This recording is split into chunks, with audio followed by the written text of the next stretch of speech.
Alright guys, Comic again. I hope you're doing well and enjoying your day so far. Big development in Rostermania last night. We thought the top teams might well have been set for the new Black Ops 7 season, but that does not seem to be the case at all. Toronto getting rid of Insight after we thought that he was coming back. That maybe opens the door for the other ARs to move teams as well. Rumours around what Ghosty's going to do with the Toronto opportunity potentially opening up again, and even around Drazah and whether that situation on FaZe is totally set in stone either. Big things happening last night. Very much enjoyed your thoughts in the comments. Hit the like button if you enjoy. Subscribe if you're new as always. We're going to begin here. The Legacy match happened last night on Black Ops 4. This, they brought it back to 5v5 as it was, of course, played at the time. And this is a really fun series to watch. Again, people are going to debate on the relative strength of the different teams, but in fairness, they were picked by captain. So this was Team Shotzzy versus Team Dashy. Shotzzy effectively picked Zeo, right? So iLLeY was there along for the ride as well, which is pretty cool to see. Actually got a picture of him. Here we go. So iLLeY came on board to his team, Huke as well. So it was Shotzzy,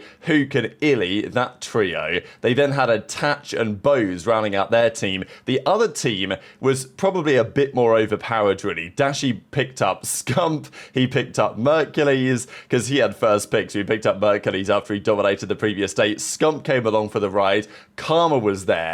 And Methods was there as well. So that team that Dashy had wasn't that dissimilar, really, to the actual Black Ops 4 OpTic team that played this game at the time. It was Scump, Karma, Dashy, and then, of course, it was Kremp and TJ rounding out that roster. But it wasn't all that dissimilar to what they had yesterday. So this was the map set. Look, it was great to look back on Black Ops 4. It was also nice that at the end we got a bit of Gridlock hardpoint, because I loved Gridlock. I thought it was a sensational map, so I'm happy that they added that as one of the classified maps they brought up right to the ends. But yeah, just so many good maps in this game. Of course, Hacienda came back for Black Ops 6, but I think many of us would like to see, certainly Arsenal, I think is a great map, would like to see come back. I think Frequency could play well as well. Not the biggest fan of Seaside, but it was pretty fun to watch on the game one anyway. And yeah, Team Shotzzy took the game one. The funny thing I'll say about this is that aBeZy was clearly unaware, at least at the start, of the stim shots, right? Being able to regen. I was watching this map and I was watching aBeZy take damage like here, and then aBeZy doesn't hit the stim. I don't know if he was expecting it to like automatically reset his health or something, but I was watching this and just like losing my head because aBeZy, like his health bar kept staying down low and he would never like regenerate his health because he had to do it manually in this game, which was definitely controversial. Anyway, the series is over, Karma calls game, and Dashy's team gets the win. And over the course of the series, Mercules drops a 1.43, Scump with a 1.23, Dashy with a 1.19. It's very obvious whenever you watch any of these legacy throwback games that if Scump still wanted to compete, he absolutely could. There's no doubt about it in my eyes that if Scump, wanted to come back, he could. Zinni, he actually didn't have a 0.96, it was more like a 0.86 or something, I don't know, 85 over 102, I know the numbers here are wrong. Yeah, Methods 0.83, Karma 0.89, so anyway, those numbers not quite right, but the actual KD is correct. Shotzzy tried his best, Zeo tried their best, Attach had a bit of a stinker, and then aBeZy had a generational. So, yeah, you might argue that Mercules is just, like, he's farmed a lot of kills on aBeZy. Maybe some people have debated that if Mercules is to play, then they'll have to like put aBeZy on his team or something to make the teams fair. I don't know what they're going to do, but Halo 3 tomorrow, or today actually, and then Black Ops 3 is coming up Friday, which I'm absolutely buzzing for, obviously. And I don't know, man, like all the optimism around the Dynasty and what their team could do on Friday, I don't know if Mercules is just going to single-handedly wipe the floor, but we'll see about that. But anyway, he had a 97 rated card yesterday, and then, well, the day before yesterday we saw, and then yesterday he had a 99 rated, highest control KD. He's just, he's done it again. He's just done it again. It is what it is. It's not a surprise at this point, but we do have plenty of Rostermania things to get through. Starting here, what are Heretics going to do? We know that they've lost Real. He's going to Toronto. We're 99% sure at this point. So what are they going to do with their roster? Rencor and Super to stay, we think. Metals potentially to stay as well. Who are they going to get? They need an SMG. There's been talk about Snoopy. Could they try and get somebody else? Do they, have to move away from the Spanish project at some point? But Lucky, who was an outside option to maybe come back, they could have brought him back, and Rencor runs a full-time sub. Not impossible, but Lucky's actually decided to bring his career to an end. Honestly, like, legend of the Spanish scene, right? He was part of that original team that made the dreams come true back in Black Ops 4, right? 2019, on that original Heretics roster.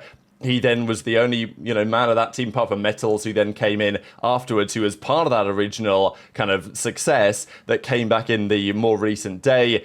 And, as you can see here, Lucky's played for them since like 2016, right? So this guy's been around Heretics for a long time, had the success with them in 2019, came back for the last couple of seasons, as it says, 364 matches, 295 maps, fun and serious, and one final cup. So I thought it was really nice to see, honestly, like this kind of commemoration of the time that Lucky had as a COD player and as obviously with the franchise as well, because if it wasn't for Lucky and players like him, the likes of the Rancors, the Supers, the guys that are kind of leading the charge in the Spanish scene today likely would, not have been the players that they are. So credit to Lucky and the career that he's had. He was even on Toronto briefly, if you guys remember that, in the 2019 or the 2020 season when Heretics were not around. But let's talk about some drama, because there's some rumours about Gentlemates, what they're going to do if they don't get Envoy. Could they get Kismet instead? I expect that they will just get Envoy, but they might not. Now, there were some rumours. So this was from a Gentlemates fan, because we know that Gataga was kind of critical of Kismet at the end of the season. This guy says, I'd rather have Abe as a plan B rather than Kismet. So presumably Abe as in the guy who was playing for Toronto at the end of the season rather than aBeZy, because we think aBeZy's going to go to Thieves. Good player, but his human side needs some work. He was a bit of a asterisk with Lins throughout the season. So I don't really know where this is coming from. There were rumours, obviously, that Gentlemates camp was a complete mess. I don't know any more than that. But Marky B, who was part of that camp, said in the replies, going off translate, what you're saying isn't true. Kismet was a good teammate throughout the season. Where did the rumours come from? So, pretty interesting. Mayhem says he was going 100% with, every day leading into scrims, but then this guy says, well, with Lins, are you sure that he was good with Lins? So pretty interesting, obviously, Gentlemates fan here, likely to be, let's say, supporting the French player on the roster.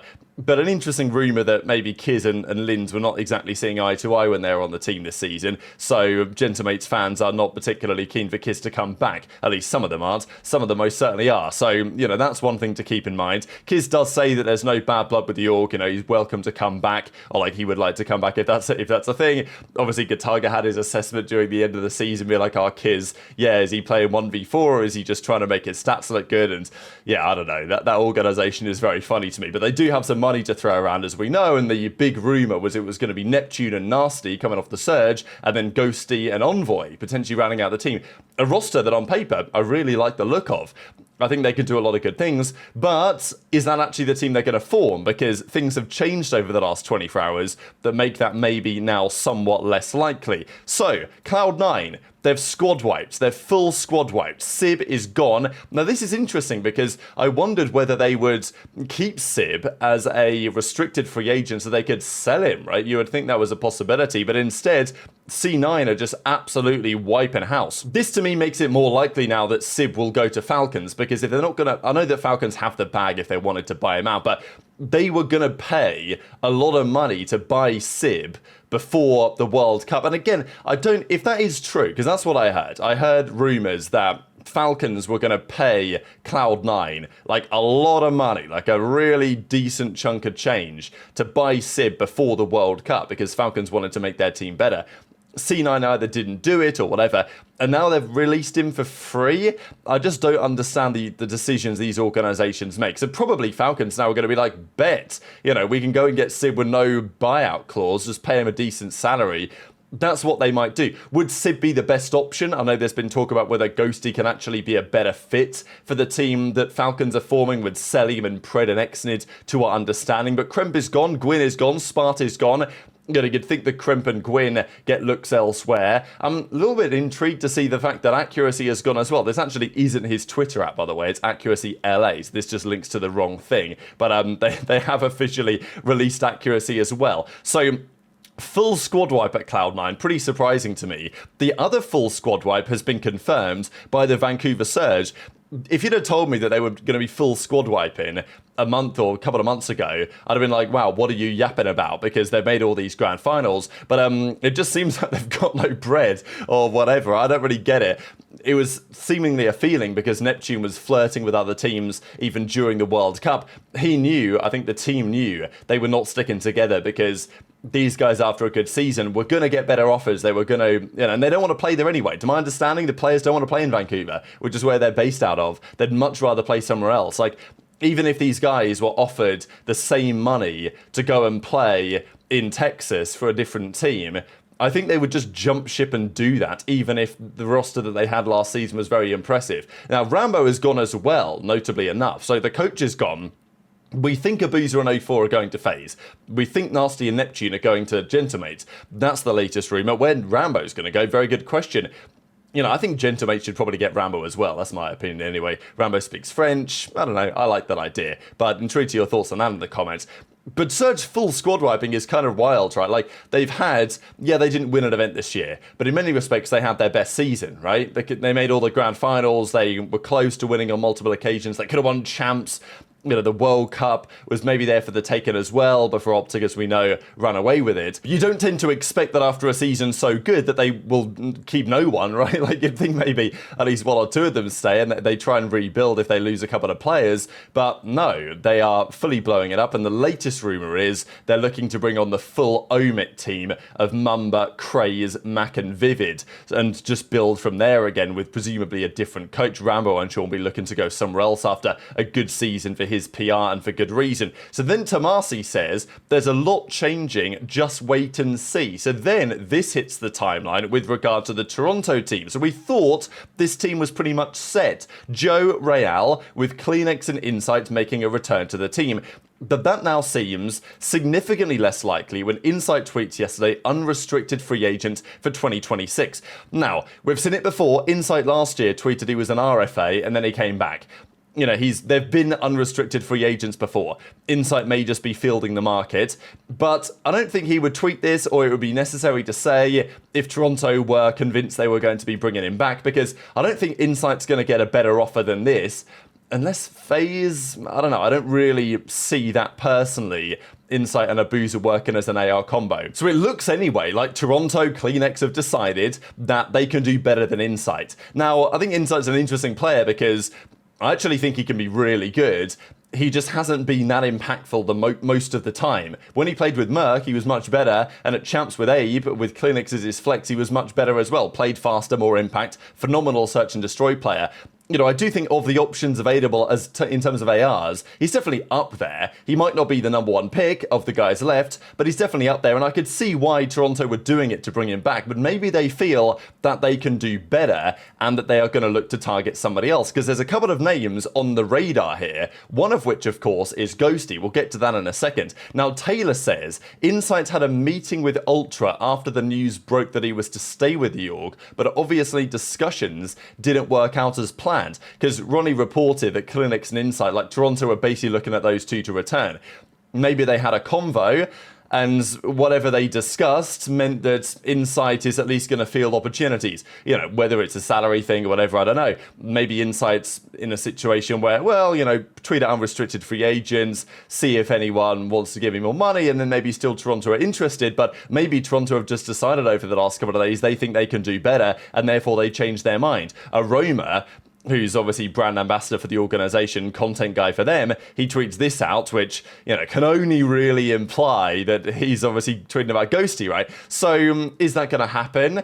It's obviously been theorized, but the latest rumor was that Ghosty's going to go to Gentlemates, and if I had to put money on it, I'd still say this is more likely, but I don't know. Maybe Toronto do go for Ghosty, and a Ghosty CleanX would be your AR duo with JoeDeceives and Real. It's kind of interesting. In some ways an upgrade, possibly. In some ways maybe a bit of a risk if they were to take that chance, let's say. But it's something that Toronto are clearly thinking about, because otherwise Insight wouldn't be an FA. Now, the other thing I mentioned at the start of the video, and I wanted to spend a couple of minutes on, is what might be going on with FaZe, because there have been some rumours about this, and as to whether FaZe are actually fully locked in. 04 and Abuzah we think are going to be there, but is it going to be Simp and Drazah? Is that duo going to stay around? Now, a couple of people have pointed this out to me, and it might just mean nothing at all, but this is Keeks' TikTok, and Keeks, of course, his girlfriend, and she did this TikTok where she was like trying to pack my house and be a mum or whatever. Basically, she's moving, right? Like, they're moving. Now, the FaZe guy is based in Atlanta, so why would they move? Especially if he's staying there for the new season, why would they move? Couple of explanations. They could be moving somewhere else, in like nearby. Unlikely, maybe. The other option is that maybe FaZe are coughing up the money to get their boys to play in Texas this year like anyone else. Possibly as well, that could be a thing. They could be moving there. Or Drazah's going to some other team, right? And therefore they're moving. I don't know. It's just people have thrown it around over the last couple of days. I saw some discussion on it. So I thought I'd mention it anyway, because just as long as FaZe aren't said anything, like as long as it's not locked in exactly what's going on with FaZe, because Drazah is already on FaZe, so if he was going to stay, they could just probably say it. Now, he was an unrestricted free agent, so they would have to sign a new deal, but with Toronto now telling Insights, it seems anyway, you're going to be, UFA, we're probably not going to move forward with you. That's at least what seems to have happened. Then it's raised questions on whether Ghosty to Gentlemates and whether Drazah at FaZe is actually a guarantee, because I'm sure that Drazah would have had a convo with Toronto, because there were big rumours that Kenny and Drazah to Toronto was a possibility, and I wouldn't be surprised if that was. Now we think Kenny's going to Thieves, so could Toronto Draz still be a thing? Maybe, but also FaZe Draz makes a fair bit of sense too. So, I think things might end up staying as they are, but there's a good chance that they don't, and that's what Zuma was definitely implying last night. So very much interested in your thoughts on all of this stuff in the comments below. Hit the like button if you enjoyed, subscribe if you're new, take care, and I'll see you next time. Oh, you're controlling it? Yeah. You gotta be fucking quick. They're gonna take deep you were stressing yesterday. Nice, got those? Just a newfound response. Oh, shit. I have mid, but they could fence deep left. Just hold our left, hold our left. Yep, might flank deep. What the fuck am I saying? I have our Let's really window. make their side, Kyler. They have to hit front. They already have to. Attach a bullet? It might go up, I guess. They're both I looking think their base. jump Both shot looking is their base. horrible in this game. Yeah, they're trapped. He's still One alive. shot. But he's kind of getting lost. Hang on. Finessing. They have to. Elbow one shot, elbow one bullet. Okay. Yeah. Let's do their spawn, or at least Kyler's there. Are you prone in this? Kyler's deep. On set? Yeah, it was Oh, the shot punch. Oh my Still god! on your side, Kyler. Look, he's gonna do it. Oh!